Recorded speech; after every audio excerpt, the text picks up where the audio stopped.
O clima vai esquentar nos próximos capítulos, e cada personagem será colocado diante de decisões que poderão mudar completamente seus destinos. O capítulo começa com Bárbara e Marlon em mais uma discussão intensa. Desde que o relacionamento dos dois começou a ruir, os desentendimentos se tornaram frequentes e agora chegam ao limite. Você acha que pode resolver tudo do seu jeito, Marlon? Eu também tenho opinião, dispara ela, exasperada. O rapaz, tentando manter a calma, rebate. Eu só quero o melhor para você, Bárbara, mas parece que tudo que eu faço te irrita. A tensão explode quando Bárbara o acusa de ser controlador e de tentar moldá-la. Você não entende? Eu não sou um projeto para você consertar, grita antes de sair, batendo a porta com força. Marlon, sozinho, sente o peso da culpa e do amor que ainda sente por ela, mas também sabe que perdeu o controle da situação. Enquanto isso, Ryan vive um momento de tensão nas ruas. Voltando de um ensaio, o rapaz é surpreendido por Ezzy, que o aborda de forma misteriosa. Você sumiu, Ryan. Tava pensando que podia se esconder de mim? Diz ela com um sorriso provocante, mas o tom é ameaçador. Ele tenta disfarçar o nervosismo. Eu só precisei de um tempo. Tô tentando fazer as coisas direito agora. Ezzy se aproxima, encarando-o de perto. Direito? Desde quando você sabe o que é isso? Você me deve, e eu não esqueço. Ryan tenta se afastar, mas ela o segura pelo braço. Não tenta fugir de novo. A próxima vez, não vai ser só um aviso. A ameaça ecoa na mente dele, que percebe que o passado ainda o persegue. Determinado, Ryan promete a si mesmo que vai lutar para não cair nas armadilhas de antes. Mas sabe que Ezzy não é o tipo de pessoa que deixa as coisas passarem. Em outro canto da cidade, Davi confessa a Marlon que está encantado por Bárbara e pede conselhos sobre como se aproximar dela. Você conviveu com ela, sabe do que ela gosta, do que ela sente. Me dá uma dica, vai, diz, meio sem graça. Marlon fica visivelmente incomodado, mas tenta disfarçar. Olha, Bárbara é complicada. Não é de se deixar levar fácil. Ela precisa confiar primeiro. Davi percebe a hesitação e provoca. Você fala dela como se ainda tivesse algo aí. O silêncio de Marlon é revelador. Talvez tenha, mas o que eu sinto não muda o fato de que ela merece alguém que a trate bem. Davi sorri, admirando a sinceridade do amigo. Então é isso que eu vou fazer. No entanto, o clima entre os dois fica pesado, e Marlon percebe que seus sentimentos por Bárbara ainda estão longe de se resolver. Enquanto isso, Filipa decide transformar o quarto de Sofia, pintando as paredes de uma cor mais alegre. Ela vai adorar! Esse quarto precisa de vida, de cor! Diz, empolgada, enquanto escolhe tons de lavanda e azul claro. Samuel, ao ver a movimentação, reage com firmeza. Você pode pintar o quarto que quiser, Filipa, mas não pense que eu desisti da guarda da minha irmã. Ela o encara irritada. Samuel, você sabe que eu quero o melhor para Sofia. Por que insiste em achar que eu sou o inimigo? Ele respira fundo, controlando a raiva. Porque você não entende o que ela passou, e eu não vou deixar ninguém brincar com o futuro dela. O confronto entre os dois mostra que a disputa pela guarda da menina está longe de acabar. Filipa acredita que pode oferecer um lar estável, enquanto Samuel está determinado a proteger Sofia de qualquer novo trauma. No meio dessa tensão, Nina começa a sentir o peso do ciúme. Desde que Danilo passou a trabalhar mais próximo de Filipa, ela vem percebendo uma cumplicidade entre os dois que a incomoda. Vocês estão se entendendo bem demais, né? Comenta com ironia. Danilo tenta tranquilizá-la. É só trabalho, Nina. Você sabe que eu te amo, mas ela não se convence. Eu sei o que vi, Danilo. E sei quando uma mulher está tentando se aproximar. A insegurança de Nina a faz agir por impulso, e ela acaba discutindo com o namorado em público. O clima fica tenso, e a desconfiança só aumenta quando Jaques, sempre pronto para causar confusão, surge para piorar as coisas. Com um sorriso cínico, Jaques se aproxima de Danilo e lança uma provocação venenosa. Cuidado com quem você confia, rapaz. Tem gente aí que adora trair por trás. Danilo, já irritado, responde. Você devia cuidar da sua vida, Jaques. O vilão se aproxima e o encara, ameaçador. Eu cuido, mas a sua tá cruzando o meu caminho. E quem cruza o meu caminho se arrepende. A ameaça é clara. E Danilo sente que Jaques está prestes a armar algo maior. Mesmo assim, decide não se intimidar, o que só desperta ainda mais a ira do empresário. Enquanto as tensões se espalham, Sofia tenta encontrar pequenos momentos de alegria. A menina brinca com Rosa, que a trata com carinho. Mas durante a brincadeira, algo inesperado acontece. Rosa, que sempre foi atenciosa, tem um breve episódio de esquecimento. Onde está o brinquedo mesmo, Sofia? Pergunta, confusa, olhando ao redor. A menina ri, sem perceber a gravidade, mas logo nota o olhar perdido da amiga. Tá tudo bem, Rosa? Ela força um sorriso. Tá sim, minha flor. Só me deu um branco. O momento é terno, mas preocupante. Léo, ao perceber o episódio, começa a desconfiar de que Rosa possa estar enfrentando um problema de saúde. Você precisa se cuidar, Rosa. Isso não é normal. Diz, apreensiva. Rosa tenta disfarçar. Ah, é só cansaço, Léo. Nada demais, mas o olhar da enfermeira revela que algo mais sério pode estar acontecendo. Enquanto isso, o processo de guarda de Sofia finalmente tem início. Samuel, firme, chega ao tribunal acompanhado de seu advogado. Do outro lado, Filipa aparece ao lado de Jaques, que insiste em se envolver. Lembre-se do que eu te disse, Filipa. A vitória depende de quem sabe jogar, murmura ele antes da audiência começar. A jovem tensa respira fundo, tentando ignorar as manipulações do empresário. No tribunal, as versões são apresentadas. Samuel fala do amor e da proteção que sempre deu à irmã, enquanto Filipa tenta provar que pode oferecer estabilidade e segurança. O juiz escuta atentamente, sem revelar suas impressões. A batalha é emocional, e todos sabem que qualquer decisão mudará a vida da menina para sempre. Após a audiência, Léo é chamada para conversar com o juiz e acaba recebendo a notícia que mais temia. A decisão provisória determina que Sofia retorne à casa da família, anuncia o magistrado. O mundo dela desaba por um instante. Quando volta para casa, tenta ser forte diante da menina. Sofia, a justiça decidiu que você vai voltar para a casa da sua família. A menina arregala os olhos, o corpo treme. Eu não quero, Léo. Ele vai me machucar de novo. Grita em prantos, lembrando do passado traumático. Léo se ajoelha diante dela, segurando suas mãos. Eu prometo que vou continuar cuidando de você mesmo de longe. Nada vai te acontecer, tá? Sofia chora, abraçando-a com força, e Léo sente o coração se partir. Enquanto o carro que levará Sofia se aproxima, Léo observa de longe, tentando conter as lágrimas. Rosa, emocionada, coloca a mão em seu ombro. Você fez tudo o que podia, minha filha. Agora é com o destino. Léo assente, mas o olhar perdido revela o peso da impotência. A menina entra no carro, olhando pela janela até perder a figura de Léo de vista. No fundo, ambas sabem que aquele não é um adeus definitivo. É apenas o começo de uma nova luta. O episódio termina com uma sequência silenciosa. Léo parada na calçada, observando o carro se afastar. Marlon sozinho em seu quarto, encarando uma foto antiga de Bárbara. Fátima rezando por força e Jaques do alto de seu escritório, sorrindo com um olhar triunfante. A guerra entre o certo e o errado, o amor e o poder, está longe de acabar. E cada decisão tomada naquele dia promete ecoar por muito tempo. Esse capítulo marca uma virada emocional na trama. Cada personagem enfrenta o reflexo de suas próprias escolhas. E entre lágrimas, arrependimentos e decisões difíceis, o público entende que ninguém em Dona de Mim sairá ileso dessa nova fase. O destino, implacável, começa a cobrar sua conta. O drama em torno de Sofia atingirá um novo ponto de tensão quando a menina descobrir que pode ser obrigada a voltar a viver na mansão de Jaques. O simples pensamento de reencontrar o homem que tanto a fez sofrer desperta nela um pavor profundo, levando-a a tomar uma decisão extrema: fugir para não voltar. Se antes Jaques queria manter a menina o mais distante possível, agora será ele quem moverá céus e terras para tê-la novamente sob seu domínio.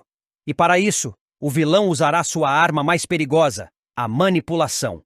Com sua habilidade para distorcer os fatos e virar o jogo a seu favor, Jaques se aproximará de Filipa, fingindo arrependimento e preocupação. Sofia precisa da família dela de volta, Filipa. Aquela mulher, a Léo, pode ter boas intenções, mas não tem estrutura emocional para cuidar de uma criança traumatizada, dirá ele, com tom calculado. Filipa, ainda confusa e insegura sobre o que fazer, ouvirá com atenção. Eu só quero o melhor para ela, Jaques. Você sabe o quanto Sofia é sensível. O vilão aproveitará a brecha para plantar a ideia. Então lute por ela. Peça a guarda. Mostre que você é a única capaz de dar estabilidade para a menina. Aos poucos, Filipa acabará acreditando nas palavras dele. Sem perceber que está sendo usada, ela decidirá seguir com o plano. Talvez ele tenha razão, confessará a amiga Nina. A Léo é uma boa pessoa, mas não é mãe. Sofia precisa de uma família, Nina. Desconfiada, tentará alertá-la. Cuidado, Filipa. Você sabe que Jaques não dá ponto sem nó. Se ele tá te incentivando, é porque tem um interesse aí. Mas Filipa, tomada por um falso senso de justiça, se deixará guiar pela manipulação do vilão. Enquanto isso, Léo perceberá que algo está errado. As visitas de advogados à casa, as conversas sussurradas de Filipa e o comportamento tenso de Jaques acendem o alerta. Certo dia, ela confronta Filipa diretamente. Você tá mesmo pensando em pedir a guarda da Sofia? Pergunta, tentando conter a angústia. Dona de mim, entre versos e desejo, Léo arrasta Samuel para a cama e faz pedido inesperado. Nos próximos capítulos de Dona de Mim, o amor vai provar, mais uma vez, que é capaz de resistir até as tempestades mais intensas. Samuel e Léo, dois corações que se reencontraram depois de tantos desencontros, vão viver uma das noites mais marcantes da novela, um momento de entrega, ternura e poesia que promete arrancar suspiros dos telespectadores. Mesmo com o mundo desabando ao redor, com segredos, mágoas e feridas ainda abertas, o casal decide se permitir um instante de paz, de carinho verdadeiro. O cenário é simples, a casa de Léo, silenciosa, envolta numa penumbra suave, onde o barulho da chuva do lado de fora parece servir de trilha sonora para o que está por vir. A moça está pensativa, deitada na cama, enquanto folheia um caderno antigo, onde Samuel costumava rabiscar seus versos. As palavras escritas ali são lembranças vivas de tudo que viveram, de cada abraço, de cada desentendimento, de cada reconciliação. Quando Samuel aparece na porta do quarto, com aquele olhar sereno e um leve sorriso no rosto, o ar parece mudar. Posso entrar? Pergunta ele com uma voz suave, mas carregada de sentimento. Léo ergue os olhos e responde com um sorriso tímido. Você nunca precisou pedir permissão para isso. Ele se aproxima, sentando-se ao lado dela. Por um instante, o silêncio fala mais do que qualquer palavra. Samuel toca o caderno nas mãos da moça e comenta. Ainda guarda isso? Léo ri de leve. Como não guardar? Tem pedaços de mim aqui, e de você também. O poeta desvia o olhar, emocionado. Ele sabe que entre eles as palavras sempre tiveram poder, poder de ferir e de curar, de afastar e de unir. Sabe, diz ela, rompendo o silêncio, eu tô com saudade dos seus poemas. A frase sai carregada de doçura e nostalgia. Samuel a encara surpreso, e responde com aquele jeito manso que ela tanto ama. Tá mesmo? Se quiser, eu posso escrever um agora. Léo abre um sorriso e dá um leve aceno de cabeça. O ar parece se encher de expectativa. Ele pega o caderno de suas mãos, respira fundo e começa a recitar, olhando direto nos olhos dela. Mergulho. Viver você.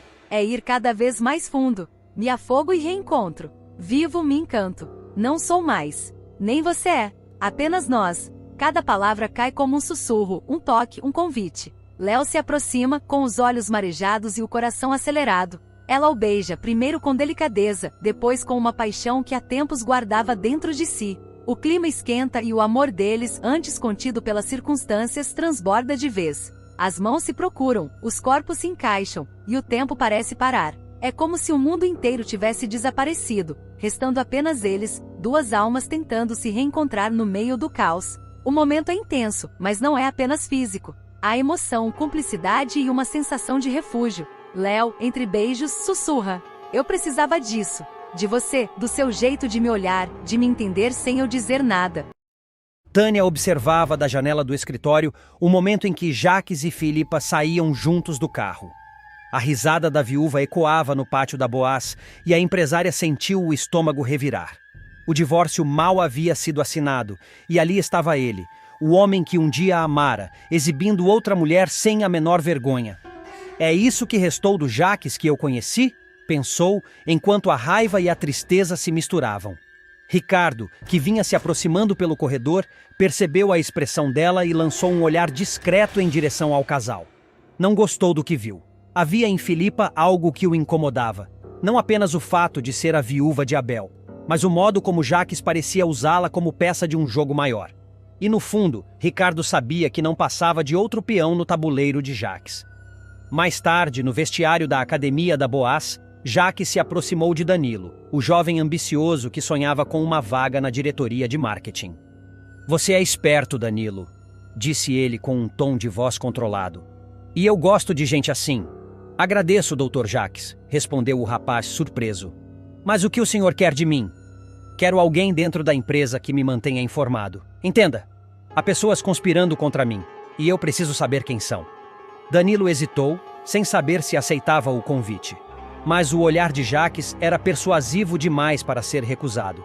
Enquanto isso, Léo tomava café na varanda da casa de Cami. O clima entre as duas era leve, embora o coração de Léo ainda guardasse preocupação com o futuro.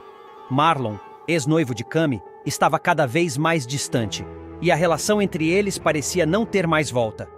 Ele mudou, Léo, desabafou Cami mexendo o café distraidamente.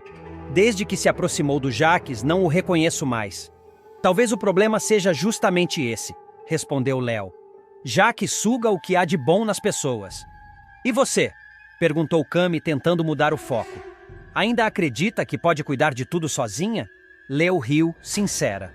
Tenho Sofia, tenho você, já é o suficiente. Na Boaz, Ricardo entrou na sala de Tânia sem perceber que ela o esperava com um olhar glacial. Precisamos conversar, disse ela com firmeza. Claro, sobre o quê?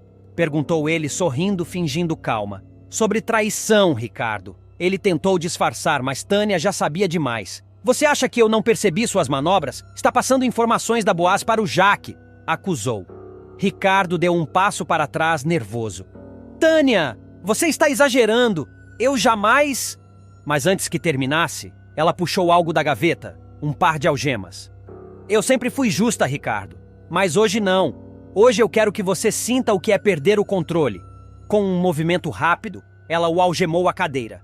Ricardo tentou se soltar, mas as mãos dela tremiam de fúria e desespero. Tânia, isso é loucura! Gritou ele. Você não sabe o que está fazendo. Sei, sim, respondeu fria. Estou impedindo mais um homem de destruir o que resta da Boaz.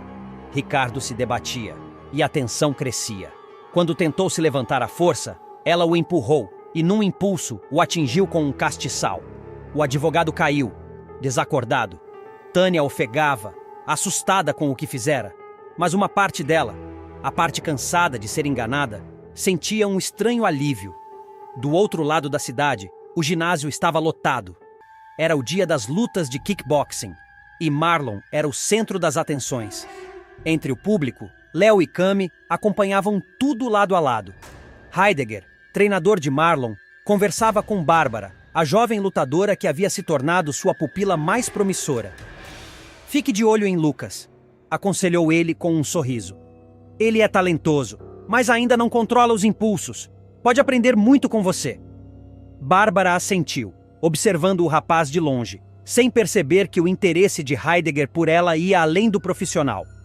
Ryan, sempre brincalhão, chegou no meio do evento e foi direto cumprimentar Cami.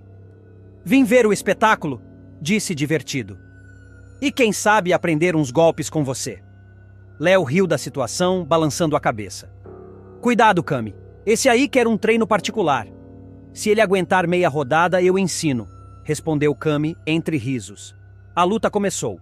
Marlon, determinado a provar seu valor, enfrentava o adversário com golpes precisos e concentrados. Cada movimento era observado atentamente por Bárbara, que torcia por ele. Quando o árbitro anunciou o fim e ergueu o braço de Marlon, o ginásio explodiu em aplausos. Bárbara correu até ele e o abraçou com força, emocionada. Por alguns segundos, os dois pareciam esquecer o mundo ao redor.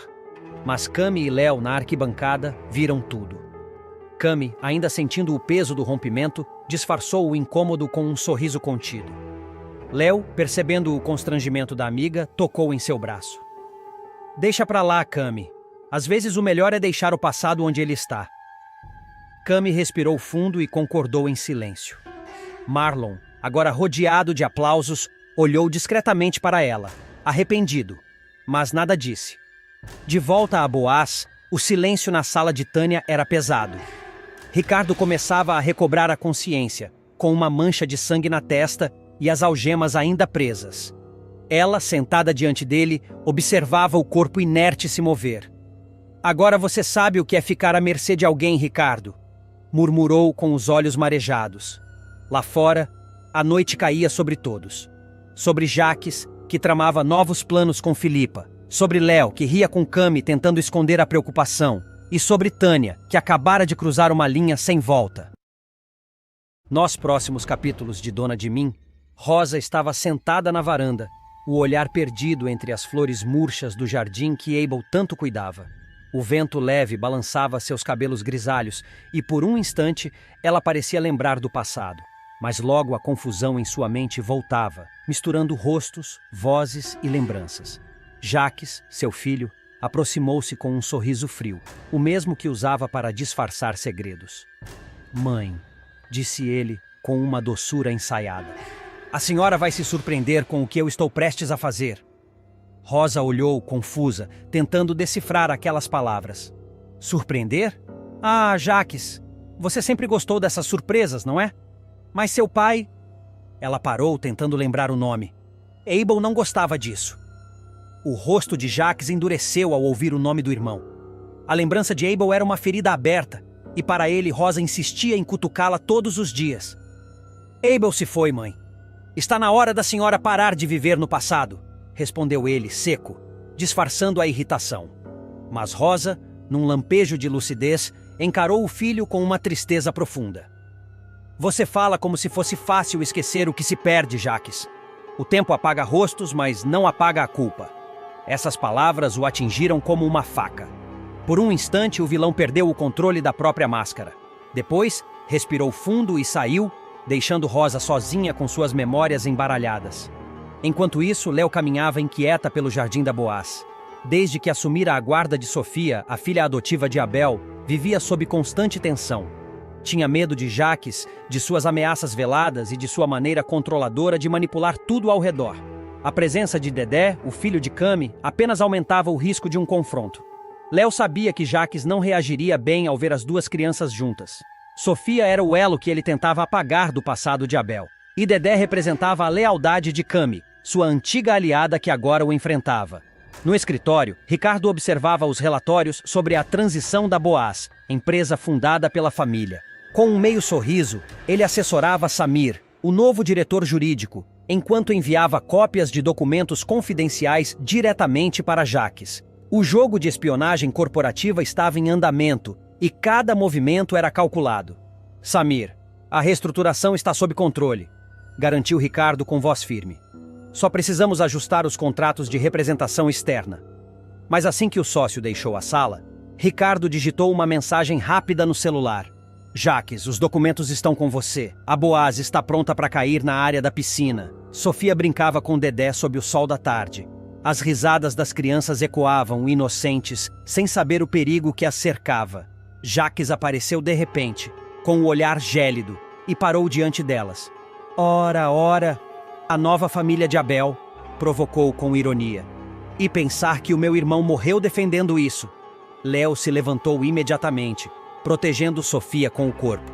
"Jaques, você não tem o direito de se aproximar delas." "Direito?" Ele riu. "Eu sou o único Leonel de sangue que restou com juízo. A Boaz, essa casa, tudo isso me pertence." Sofia se encolheu, assustada, e Jaques deu um passo à frente, até que Léo o empurrou com força. "Você não vai tocar nela!" A tensão explodiu. Dedé começou a chorar, e Cami, que observava de longe, correu para intervir. "Chega, Jaques!" gritou ela.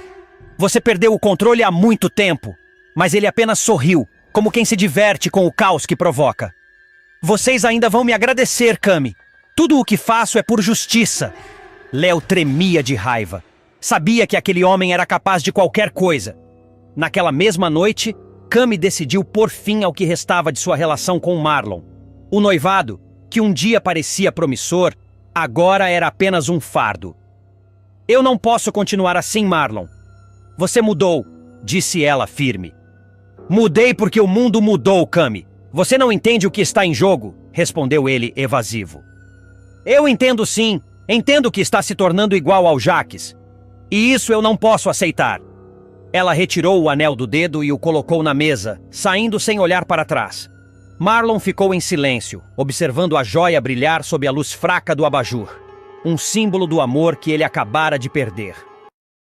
Nos próximos capítulos de Dona de Mim, Jaques decidirá que chegou a hora de mudar de estratégia. Cansado de ser visto como o vilão implacável da família Boaz, ele resolve vestir uma nova máscara, a do homem arrependido, disposto a se redimir de todos os seus pecados. Mas, como sempre, por trás do aparente arrependimento, há cálculo e manipulação. O empresário percebe que Filipa, a viúva de seu irmão Abel, ainda é sua maior fraqueza e, ao mesmo tempo, a única ponte possível para recuperar a confiança da mãe, Rosa, e o respeito da sociedade. Fingindo humildade, ele se aproxima da ex-cunhada com palavras doces e gestos cuidadosamente ensaiados. Eu errei, Filipa. Errei demais. Mas juro que quero mudar, diz com a voz trêmula e o olhar marejado. Filipa, surpresa, o observa com desconfiança. Há algo no tom de Jacques que soa sincero, mas ela o conhece bem demais para se deixar levar facilmente. Ainda assim, decide ouvir. O vilão fala sobre arrependimento, sobre as noites sem sono, sobre o peso da culpa. Finge reconhecer o quanto magoou todos à sua volta, Rosa, Samuel e até mesmo a própria Filipa. Cansei de lutar contra fantasmas. Eu só quero paz, ele declara com teatral emoção. Filipa permanece em silêncio por alguns instantes, absorvendo aquelas palavras. No fundo, quer acreditar que há um fio de humanidade em Jacques, mas também sabe que ele é um mestre na arte de mentir com convicção. Mesmo assim, resolve colocar à prova o suposto arrependimento dele. Se você quer realmente mudar, Jacques, então prove. Peça desculpas a Léo. Tudo o que ela passou por sua culpa não pode ser ignorado. A reação do empresário é imediata. Seu rosto endurece, o orgulho fala mais alto. Pedir desculpas a Léo, a estilista que sempre o enfrentou, que desafiou sua autoridade dentro da Boaz, era o mesmo que se ajoelhar diante do passado. Mas, percebendo o olhar firme de Filipa, ele cede, controlando a raiva que lhe queima por dentro. Está bem, responde forçando um sorriso. Se isso vai te mostrar que eu realmente mudei, eu faço. Jacques planeja o gesto de redenção como quem prepara um espetáculo. Pensa nas palavras, no tom da voz, até no traje que usará. Quer parecer simples, humano, vulnerável. Quando chega ao ateliê de São Cristóvão, onde Léo trabalha, o ambiente se silencia. As costureiras trocam olhares, surpresas ao verem o homem que um dia aterrorizou todos na empresa. Léo, concentrada em um desenho, levanta o olhar e o encara friamente. O que você está fazendo aqui, Jacques? Ele dá um passo à frente com o semblante abatido. Eu vim pedir desculpas. Léo solta uma risada curta e descrente. Desculpas? Depois de tudo o que você fez comigo? Depois de tentar me humilhar, de me afastar da Boaz, de jogar meus colegas contra mim? Jacques engole em seco, sustentando a encenação. Eu era outro homem, Léo. Um homem cego pela raiva, pelo orgulho. Fiz muita coisa errada, mas quero me redimir. Eu entendi que o poder não vale nada quando a gente perde as pessoas que ama. Léo cruza os braços.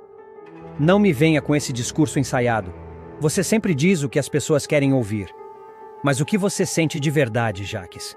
Arrependimento ou medo de ficar sozinho? Por um instante ele se cala. A frieza da pergunta o desarma, mas logo retoma o controle. Talvez os dois, responde fingindo vulnerabilidade. Mas é um começo, não é? Léo o encara firme. Você não me engana. Eu sei que por trás desse olhar de coitadinho ainda existe o mesmo homem arrogante que destruiu o próprio irmão por inveja. Se quer perdão, procure primeiro a si mesmo, porque de mim você não vai ter. A tensão paira no ar. Jacques, forçado a manter a postura, apenas baixa a cabeça e murmura. Mesmo assim, eu precisava tentar. Ele sai lentamente, sob os olhares atentos de todos. E embora sua atuação tenha sido convincente, Léo sente que há algo sombrio por trás daquele falso arrependimento. Filipa espera por Jacques na mansão dos Boaz. Está ansiosa, mas também desconfiada. Quando ele chega, ela o recebe com um olhar avaliador. E então? Fez o que prometeu? Sim, responde com voz suave. Falei com a Léo. Foi difícil, mas precisava ser feito. Ela observa o semblante dele, calmo, quase sereno, e por um momento acredita. Fico feliz. Talvez ainda haja uma chance para você. Aproveitando o momento, Jacques avança com seu plano. Filipa, eu quero fazer as coisas certas agora. Quero que a Sofia volte a morar aqui, na mansão. Essa casa é dela também. É parte da história dela. Eu posso cuidar para que tudo seja seguro, tranquilo. Ela precisa de um lar. A proposta toca Philippa, que há tempos vinha pensando em proporcionar mais estabilidade à filha de Abel. Ainda assim, hesita. Você acha mesmo que é o momento certo? Claro que sim, responde ele com um brilho calculado no olhar. E mais, eu quero que você entre com o pedido de guarda. Sofia precisa de você. Eu posso te ajudar com os trâmites, tenho contatos, advogados. Quero que confie em mim. Philippa respira fundo, emocionada. As palavras de Jacques parecem cheias de boas intenções. E pela primeira vez em muito tempo, ela vê no rosto dele uma expressão que se assemelha à ternura. Está bem, diz, suavemente. Mas, por favor, não me decepcione. Jacques sorri vitorioso. O plano está funcionando. Sua falsa imagem de redenção começa a se consolidar. E aos olhos de Philippa, ele parece realmente outro homem. Mas o disfarce não convence Léo, que logo conta a Samuel o que aconteceu. Samuel, ao saber da visita do tio, fica furioso. Ele foi até você? E teve a cara de pau de pedir desculpas? Léo confirma, cruzando os braços. Pediu sim, mas eu vi nos olhos dele. Era tudo encenação. Jacques não muda, Samuel. Ele só muda de máscara. O rapaz sente o sangue ferver. Desde que Jacques arruinou a reputação da família e tentou tomar o controle da Boaz, Samuel vive em alerta. Saber que o tio agora tenta manipular Philippa é a gota d'água. Eu não vou deixar ele enganar mais ninguém. Nem a Philippa, nem a minha avó, nem ninguém decidido. Samuel vai até a mansão dos Boaz. Quando entra, encontra Jacques no jardim, fumando em silêncio. O vilão percebe o olhar do sobrinho e abre um sorriso cínico. Veio me dar os parabéns, Samuel. Parece que até a Philippa está começando a acreditar em mim. Samuel se aproxima, furioso. Acreditar em quê? Na sua farsa? Você nunca mudou, Jacques. Continua o mesmo covarde que destruiu o Abel e tentou acabar com a nossa família. Jacques ri com desdém. Cuidado, sobrinho. O ódio cega. Eu só quero fazer as pazes. Se você não entende isso, o problema é seu. Mas Samuel não se contém. Paz? Você fala de paz depois de tudo o que fez? Você arruinou a Boaz, humilhou minha avó e agora quer bancar o homem arrependido? Pede desculpas ao meu pai, então. Pede desculpas ao Abel. Se tiver coragem. A menção ao irmão desperta algo em Jacques. O sorriso desaparece e o olhar endurece. Não fale do Abel comigo, garoto. Você não sabe o que aconteceu entre nós. Eu sei o suficiente. Sei que ele te amava e que você o traiu. O silêncio se estende por alguns segundos. Jacques dá um passo à frente, o rosto tomado por uma mistura de dor e raiva. Você acha que me entende, Samuel? Seu pai sempre foi o preferido. Sempre teve o amor que eu nunca tive. Eu só queria o meu lugar. E destruiu tudo para conseguir isso, responde Samuel com firmeza. Agora vive preso à própria culpa e tenta enganar os outros fingindo que mudou. Mas a verdade é que você não tem coragem de enfrentar o homem que se tornou. Jacques o encara, sem palavras. Pela primeira vez, o sobrinho o desnuda completamente. A máscara cai, mesmo que por instantes. Philippa aparece à porta, assustada com o tom de voz dos dois. Chega, vocês dois! Isso não vai levar a nada! Samuel respira fundo e se afasta, sem tirar os olhos do tio. Fique de olho nele, Philippa. Ele ainda vai te machucar, Jacques, por sua vez, finge indignação. Viu o que eu tenho que aguentar? Eu tento mudar, mas ninguém acredita. Philippa o encara com um misto de tristeza e confusão. Parte dela quer acreditar no arrependimento, mas o instinto lhe diz que algo não está certo. Eu só espero, Jacques, que tudo isso não seja mais uma mentira. Ele a observa em silêncio, e por um breve instante, o olhar de Jacques vacila, como se a própria consciência começasse a pesar. Mas em seguida ele força um sorriso, segura a mão dela e sussurra: Eu juro que é verdade. Enquanto isso, do lado de fora, Samuel e Léo trocam olhares apreensivos. Ambos sabem que o jogo ainda está longe de acabar. Jacques pode até fingir arrependimento, mas o que realmente o move é o mesmo veneno de sempre: o desejo de controlar, de vencer, de se vingar. E nas sombras da mansão Boaz, o homem que jura ter mudado apenas aguarda o momento certo de mostrar quem realmente é, provando que, às vezes, o pior disfarce é aquele que mais se parece com a verdade. Dona de Mim, Wanderson retorna de surpresa e vira aliado de Tânia para se vingar de Jaques. O retorno de Wanderson promete balançar completamente os próximos capítulos de Dona de Mim. O malandro que estava desaparecido desde o início da segunda fase da novela, volta com sede de aventura e de vingança. Mas desta vez, seu reencontro com Tânia vai mudar o rumo de tudo.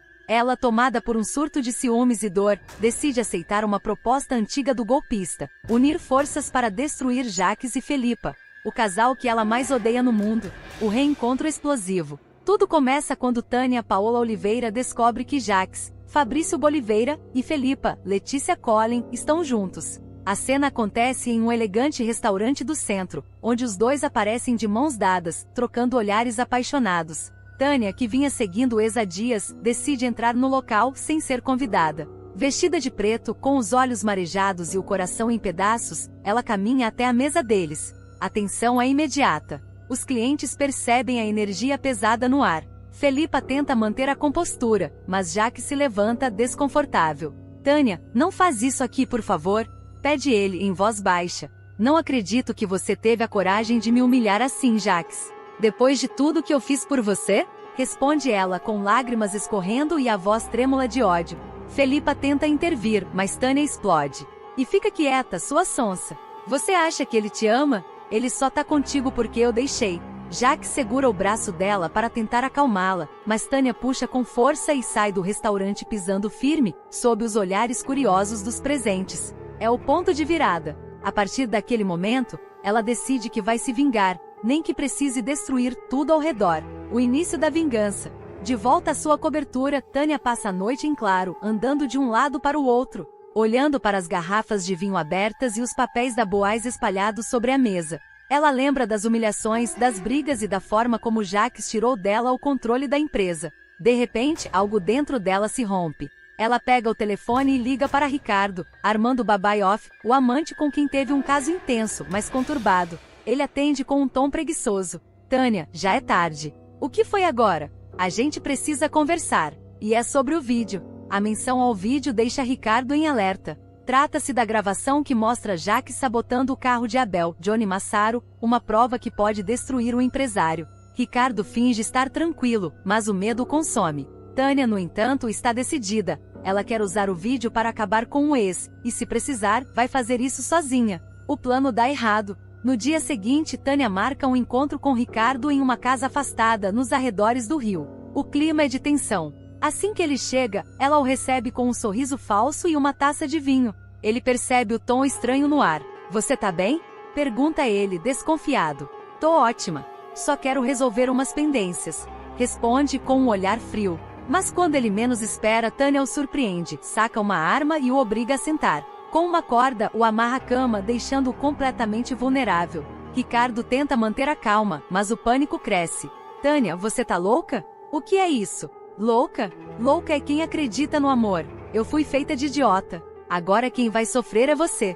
Ela tenta arrancar dele a localização do vídeo, ameaçando-o com a arma. Ricardo finge colaborar, mas secretamente aproveita o momento em que ela se distrai para alcançar o celular no criado mudo e enviar um alerta à polícia. Tânia percebe tarde demais. Quando as sirenes começam a ecoar ao longe, ela entende que foi traída.